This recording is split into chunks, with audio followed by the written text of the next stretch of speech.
The world of animation bursts with color, imagination, and endless possibilities.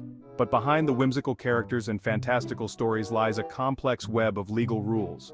These rules, often unnoticed by the casual viewer, play a crucial role in shaping the animation industry. Copyright laws protect the hard work of animators. Trademark laws safeguard the identities of beloved characters. Legal disputes in animation are not uncommon. They can arise from various issues. These issues can range from copyright infringement to defamation claims. Understanding these legal battles helps us appreciate the delicate balance between creativity and the law. This essay delves into the fascinating intersection of law and animation. It explores how legal frameworks impact the creation, distribution, and protection of animated content. This exploration will shed light on key legal concepts. We will examine copyright, trademarks, parody, and defamation. Additionally, we'll analyze landmark cases and their implications. Join us as we unravel the legal complexities behind the magic of animation. Copyright law is the bedrock of protection for creative works.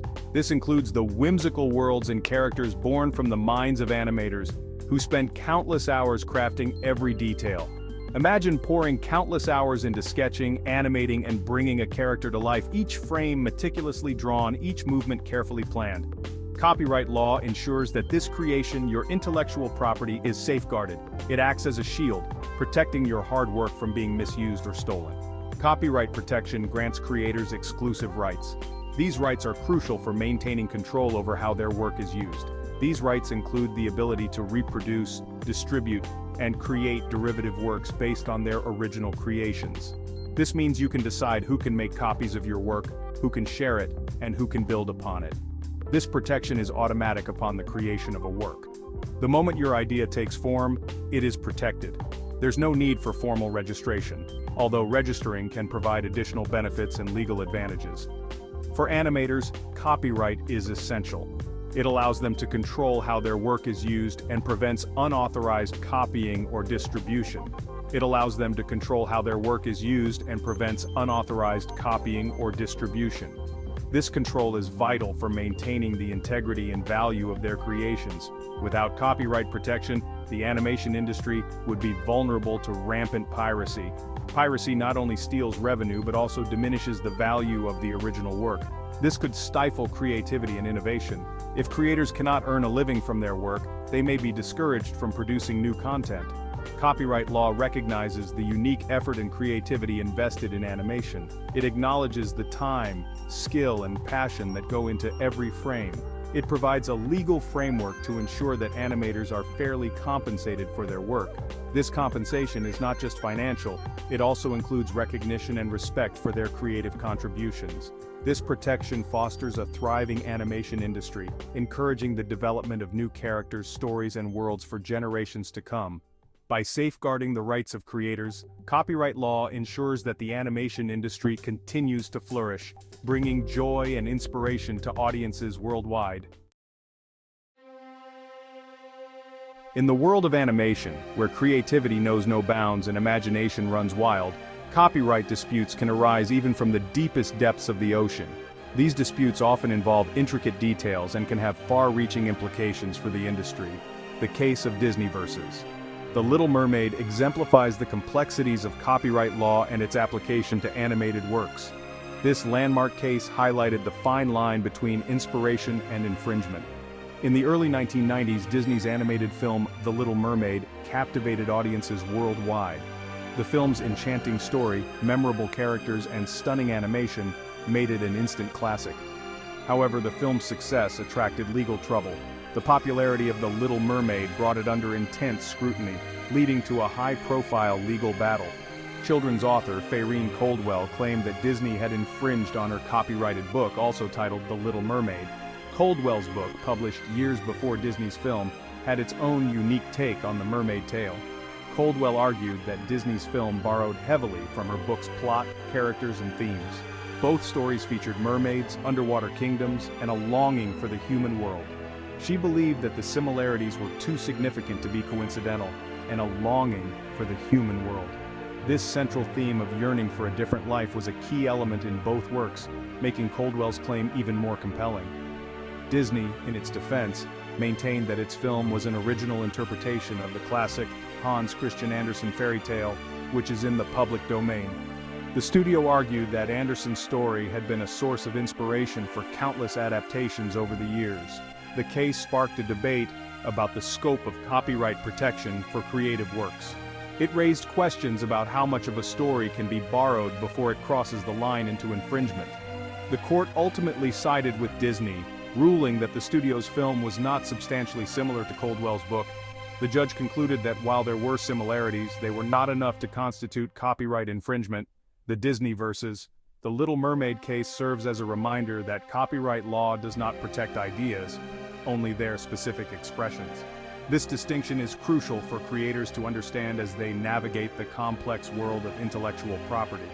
While animators can draw inspiration from existing works, they must ensure that their creations are original and do not infringe upon the rights of others. This case underscores the importance of originality and the need for creators to respect the intellectual property of their peers. As the animation industry continues to evolve, the lessons learned from this case remain relevant. Creators must balance inspiration with innovation, ensuring that their work stands out while respecting the boundaries of copyright law. The journey of creating something new is fraught with challenges, but it is also filled with opportunities to push the boundaries of storytelling and artistry. By understanding and respecting copyright law, animators can continue to bring magical worlds to life without fear of legal repercussions. Section 4. Brandishing imagination trademarks in animation. Trademarks are another cornerstone of legal protection in the animation industry. While copyright safeguards creative works, trademarks protect the distinctive elements that identify a source of goods or services. In animation, this translates to safeguarding the names, logos, and even catchphrases associated with beloved characters and studios. Imagine the iconic silhouette of Mickey Mouse's ears, or the instantly recognizable Warner Brothers shield. These trademarks instantly conjure up associations with quality animation, captivating stories, and a sense of nostalgia. For animation studios, trademarks are invaluable assets. They represent the culmination of years of creative effort, brand building, and audience loyalty. Trademarks allow studios to distinguish their work in a crowded marketplace, preventing consumer confusion and protecting their hard-earned reputation. By registering trademarks, animation studios gain exclusive rights to use these distinctive elements in connection with their products and services. This protection allows them to control the licensing and merchandising of their characters, ensuring quality and consistency across all platforms. Section 5. The Simpsons Did It: Parody and Fair Use in Springfield. The world of animation often intersects with real-life events and cultural phenomena. Shows like The Simpsons have mastered the art of blending fiction with reality, creating a unique space where animated characters can comment on the world around us. Parody, a powerful comedic tool, allows animators to comment on and critique society using humor and satire.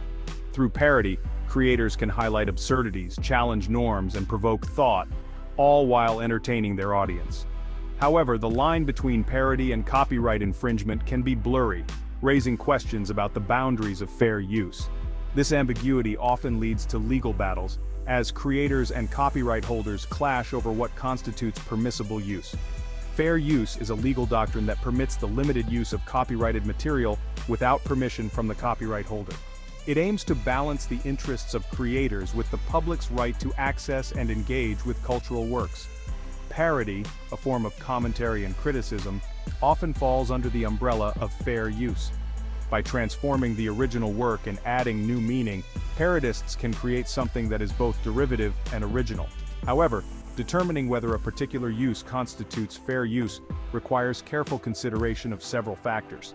These include the purpose and character of the use, the nature of the copyrighted work, the amount used, and the effect on the market for the original work. The Simpsons, the longest-running animated sitcom in history, is no stranger to parody. The show has built its reputation on its ability to cleverly and humorously reference a wide array of cultural touchstones. The show regularly lampoons pop culture, historical events, and even other television shows.